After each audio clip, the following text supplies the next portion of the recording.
L'attraction n'est pas un mystère.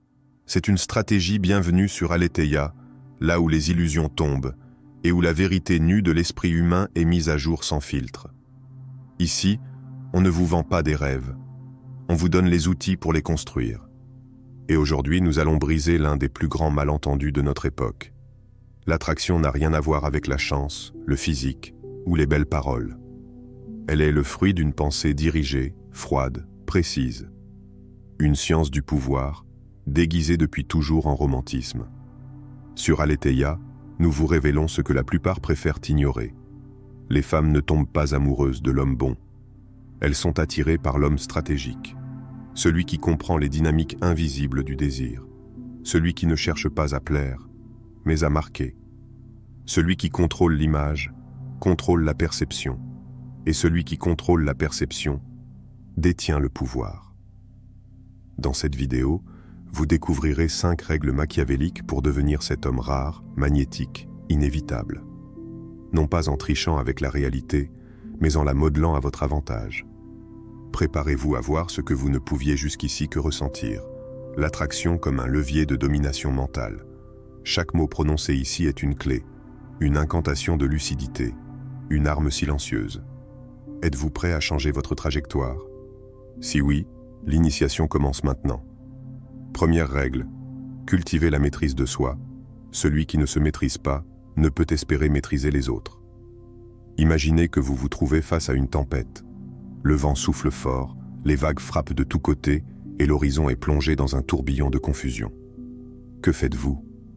La plupart d'entre nous seraient tentés de paniquer, de perdre leur calme et de se laisser submerger par la situation. Mais dans ce chaos, il existe une voie différente, une voie choisie par ceux qui comprennent le vrai pouvoir. Machiavelli, dans sa sagesse intemporelle, nous enseigne que la fortune est une femme, et si vous ne la maîtrisez pas, elle vous échappe. Que veut-il dire par là? Que la vie, l'amour et même le succès ne sont pas des choses que l'on reçoit passivement. Elles doivent être guidées, menées avec une main de fer dissimulée sous un gant de velours. La maîtrise de soi n'est pas une simple capacité à rester calme, elle est la fondation de toute forme de leadership, de toute attraction véritable. La maîtrise de soi, surtout dans les moments d'incertitude, est l'une des qualités les plus admirées par ceux qui cherchent à imposer leur présence, et c'est ici que la transformation commence. Lorsque vous êtes calme, posé et sûr de vos décisions, vous dégagez une aura de sécurité et de stabilité. C'est une énergie irrésistible. Et c'est précisément dans cette tranquillité d'esprit que vous devenez une figure de pouvoir. Les femmes, tout comme les hommes, sont naturellement attirées par ceux qui ne se laissent pas emporter par leurs émotions, ceux qui possèdent une maîtrise parfaite de soi. Ceux qui, au lieu de réagir impulsivement à chaque perturbation, choisissent de contrôler leurs réponses, deviennent des modèles de stabilité dans un monde de chaos. Prenons l'exemple de Napoléon Bonaparte, un homme qui, tout au long de sa vie, a su garder une calme implacable, même face aux plus grandes crises. À la veille de nombreuses batailles, alors que la pression était immense, Napoléon savait précisément comment rester maître de lui-même. Peu importait la violence des conflits ou la frénésie autour de lui, il ne se laissait jamais emporter par la peur ou l'angoisse. À chaque moment crucial, il restait posé, calculé, et ses décisions étaient toujours prises avec une précision presque clinique. Dans les batailles qu'il menait, non seulement il combattait les ennemis visibles, mais il affrontait également les peurs internes. Le contrôle de soi n'était pas une simple façade. C'était son atout majeur, celui qui lui permettait de se redresser après chaque revers et de continuer à conquérir. Et au-delà de la guerre, cet état de calme et de contrôle sur ses émotions a également attiré à lui des figures emblématiques, des femmes puissantes et influentes qui, en lui, voyaient un homme de pouvoir et de stabilité. Mais ne vous y trompez pas, cette maîtrise ne signifie pas une absence de sentiments, bien au contraire. Elle consiste à savoir quand et comment les exprimer, à garder le contrôle sur ce qui pourrait autrement vous faire perdre votre force intérieure. Une question pour vous. Pensez-vous être capable de maîtriser vos émotions dans les moments les plus intenses, ou bien êtes-vous esclave de vos impulsions? Que dirait votre esprit si vous lui appreniez à rester calme face à la tempête? Si vous pouviez prendre du recul et observer les situations avec un regard extérieur, seriez-vous encore autant gouverné par vos désirs immédiats, Ou seriez-vous capable de choisir une réaction plus mesurée et plus puissante?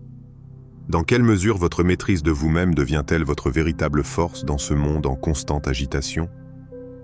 Deuxième règle, restez mystérieux. La plus grande habileté réside dans l'art de cacher ses intentions. Dans un monde où chaque aspect de notre vie semble partagé, où chaque pensée et chaque sentiment est exposé à la lumière crue de la visibilité, la véritable maîtrise réside dans la capacité à garder une part d'ombre. La transparence excessive peut être un piège. La révélation de tout ce que l'on est, de chaque détail intime de sa vie, nous expose à un jugement immédiat, une vulnérabilité qui ne fait que fragiliser notre pouvoir. Machiavelli, dans sa sagesse, nous rappelle que plus vous êtes connu, plus vous vous exposez aux critiques et plus vous perdez le contrôle. En d'autres termes, plus vous vous montrez en entier, plus vous devenez une cible. Il est donc essentiel de préserver une partie de soi dans l'ombre, un aspect insaisissable que l'on ne laisse pas complètement découvert. Cette stratégie n'est pas une forme de manipulation, mais une manière de s'assurer que l'on garde une part de contrôle sur son image et son influence. Les femmes, tout comme les hommes, sont irrésistiblement attirées par ce qui leur échappe, ce qui reste un mystère. Ce mystère crée une tension, une énergie palpable qui stimule la curiosité et le désir. Lorsqu'une personne conserve une part d'ombre autour d'elle, qu'elle ne se livre pas entièrement au premier regard, elle devient comme un livre qu'on a envie de dévorer. Mais ce livre reste en grande partie fermé, et chaque page tourne lentement, offrant juste assez pour garder l'autre en haleine. Ne vous trompez pas, le mystère n'est pas une question d'éloignement froid ou de manipulation distante. Il s'agit de créer une aura, une attraction subtile qui pousse l'autre à vouloir en savoir plus, mais sans jamais pouvoir tout comprendre. C'est cette portion d'inaccessibilité qui rend une personne fascinante, qui lui permet de capturer l'attention sans effort. Le mystère devient alors une forme d'art. Prenez l'exemple de David Bowie, un artiste qui a transcendé son époque, et dont le mystère était une composante essentielle de son génie. David Bowie n'a jamais permis à son image de se figer dans une seule forme. Chaque époque de sa carrière a été marquée par une transformation radicale, qu'il s'agisse de ses tenues, de sa musique ou de son personnage. Cette capacité à se réinventer constamment, à masquer une partie de sa véritable nature et à offrir au monde une facette de lui qui restait toujours insaisissable, a non seulement marqué la musique mais aussi la culture populaire. Bowie savait comment se nourrir de son mystère. Par son approche délibérée de l'auto-réinvention, il est devenu une icône fascinante qui a capté l'attention non seulement de ses fans, mais aussi de femmes qui étaient attirées par cette complexité, cette profondeur, et surtout ce secret qui semblait toujours exister derrière son regard énigmatique. Chaque époque marquée par un nouveau look, un nouveau son, un nouveau personnage, était l'occasion pour Bowie de raviver l'intérêt et de maintenir une attraction indéfinie. Le mystère, au fond, était sa plus grande arme. Une question pour vous. Quel est le secret que vous cachez aux autres? Peut-être qu'une part de vous-même, un aspect de votre personnalité que vous gardez dans l'ombre, pourrait être la clé de votre pouvoir personnel. Et si, en cultivant ce mystère, vous pouviez transformer votre présence, devenant ainsi une personne que les autres veulent découvrir, comprendre et suivre? La question à se poser n'est pas « pourquoi cacher ce secret ?» Logically, mais plutôt « comment ce secret peut-il vous élever ?» Troisième règle, la distance stratégique. Celui qui se fait désirer se fait adorer. Il existe un paradoxe fascinant dans l'art de la séduction. Ce n'est pas dans l'obsession de l'autre ni dans l'accès facile que réside la véritable attraction, mais dans l'espace que vous lui laissez, dans la distance que vous imposez. Il est souvent dit que l'absence rend le cœur plus tendre, et c'est précisément ce que Machiavelli nous enseigne. Plus vous êtes accessible, plus vous perdez de votre mystère, et donc de votre pouvoir d'attraction. La véritable clé pour attirer et séduire réside dans cette notion fondamentale de distance stratégique. Pour être respecté, pour être désiré, il faut savoir imposer un certain éloignement, pas un éloignement physique, mais un éloignement émotionnel et psychologique. En devenant une personne que l'on doit mériter, vous vous placez dans la position de celui qui n'est jamais acquis, celui qui ne se livre pas sans réserve.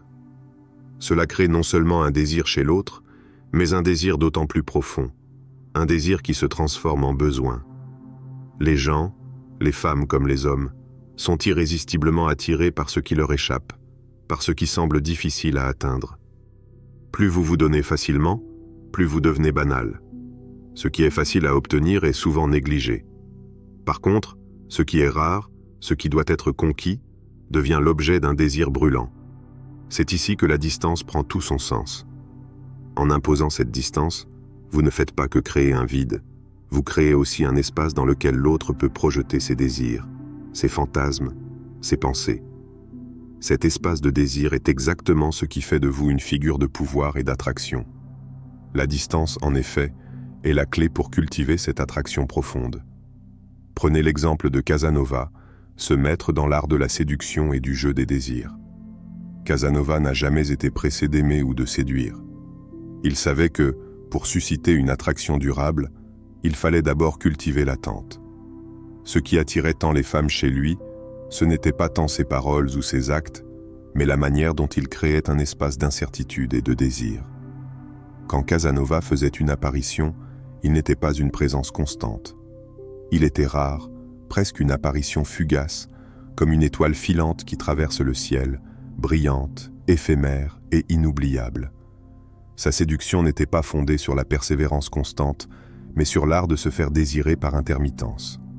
Chaque rencontre avec lui devenait une expérience unique, laissant une impression durable, tout simplement parce qu'il savait faire durer le désir, en le suspendant dans le temps. Casanova comprenait que la véritable séduction ne réside pas dans la pression, mais dans l'attente. Lorsqu'il s'éloignait, c'était dans l'intention de rendre son retour encore plus précieux, de faire de chaque interaction un moment rare. C'est cet équilibre délicat entre la présence et l'absence, entre la proximité et la distance, qui rendait ces relations aussi puissantes. Une question pour vous. Pensez-vous que vous vous exposez trop dans vos relations? Peut-être vous donnez-vous trop rapidement, trop librement? Que se passerait-il si vous appreniez à créer une distance nécessaire pour cultiver ce désir? Cette distance, loin d'être un éloignement, serait-elle plutôt une forme de protection de votre énergie, de votre pouvoir personnel? Et si, en restant plus mystérieux, vous deveniez non seulement plus désirable, mais aussi plus respecté, plus digne d'admiration? Quatrième règle, devenez une figure de pouvoir. Le pouvoir est un principe qui attire à lui tout ce qui est bon pour soi. Le pouvoir, selon Machiavel, n'est pas seulement une question de richesse ou de statut social. Il est bien plus profond. Le véritable pouvoir ne réside pas dans les titres que l'on porte ou dans les possessions matérielles que l'on accumule, mais dans la capacité à diriger, influencer et protéger. C'est l'assurance de ceux qui savent exactement ce qu'ils veulent et qui agissent pour l'obtenir, sans crainte ni hésitation. Les femmes, tout comme les hommes, sont naturellement attirées par ceux qui dégagent une autorité tranquille, une force intérieure. Ce pouvoir n'est pas imposé par la force brute ou par la domination, mais par un charisme indéniable et une clarté d'intention qui inspire le respect et l'admiration. Lorsque vous êtes capable de diriger votre propre vie avec assurance, vous devenez une figure de pouvoir, et ce pouvoir attire à lui tout ce qui est bon pour vous, le respect, l'admiration et bien sûr, l'attention des autres. Il existe une vérité universelle dans l'attraction. Le pouvoir est magnétique. Il attire les bonnes personnes vers vous, celles qui reconnaissent cette autorité naturelle et qui souhaitent en faire partie. Quand vous vous comportez comme une personne de pouvoir, vous créez autour de vous une aura d'attractivité qui fait que les autres, et particulièrement les femmes, se sentent attirés par votre capacité à guider, à protéger et à influencer. Le pouvoir ne se manifeste pas seulement dans des actions visibles. Il réside aussi dans les petites choses, dans la façon dont vous parlez, dont vous vous tenez, dans votre regard et dans la sérénité qui émane de votre présence.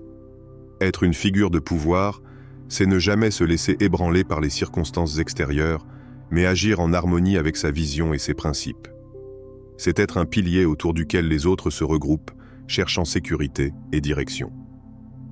Prenons l'exemple de Nelson Mandela, un homme dont l'histoire incarne l'essence du pouvoir véritable. Son parcours n'a pas été celui d'un homme cherchant le pouvoir au sens traditionnel du terme, mais d'un homme qui a su, par sa vision, sa sagesse et sa résilience, devenir une figure de pouvoir incontournable. Durant les années de lutte contre l'apartheid, Mandela n'a pas cherché à imposer sa volonté par la force, mais par la paix, la conviction et le charisme moral qui l'accompagnaient. Lorsque Mandela est sorti de prison, il n'était pas seulement un prisonnier libéré. Il était devenu le symbole vivant du pouvoir moral, une figure capable d'unir une nation brisée. Il n'a pas seulement changé l'Afrique du Sud, mais il a changé la perception du pouvoir lui-même. Son pouvoir ne venait pas de son statut, mais de sa capacité à inspirer les autres à croire en un idéal plus grand que les luttes immédiates. Mandela n'a pas seulement attiré l'admiration des dirigeants politiques, mais aussi l'affection des femmes et des hommes du monde entier. Son pouvoir moral et son charisme étaient tels que même après sa présidence, il restait une figure de respect et de pouvoir. Sa force venait de sa capacité à diriger avec sagesse et compassion, et c'est cette forme de pouvoir qui attire à lui tout ce qui est bon, loyauté, respect et admiration. Êtes-vous une personne de pouvoir dans votre propre vie? Est-ce que ce pouvoir se manifeste à travers votre capacité à guider les autres, à protéger ce qui vous est cher et à défendre vos principes avec assurance? Sinon, qu'est-ce qui vous empêche de développer cette autorité intérieure? Ce pouvoir est-il reconnu par ceux qui vous entourent, ou êtes-vous encore en train de chercher la force qui est déjà en vous? 5e règle. La confiance inébranlable. Celui qui se doute de lui-même se perd dans le doute. La dernière règle, mais certainement la plus cruciale, repose sur un principe simple, mais puissant, la confiance en soi. C'est l'arme secrète dans le jeu de l'attraction, le pilier qui soutient toutes les autres règles. Si vous doutez de vous-même, vous perdez toute possibilité de succès. Le doute est l'ennemi de la réussite, nous dit Machiavelli, et il a parfaitement raison. Lorsque vous doutez de votre propre valeur, vous émettez une énergie qui repousse plutôt qu'attire.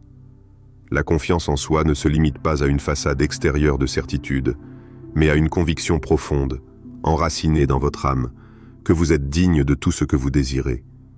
Une personne confiante ne remet jamais en question sa propre valeur, et c'est précisément ce qui la rend irrésistible.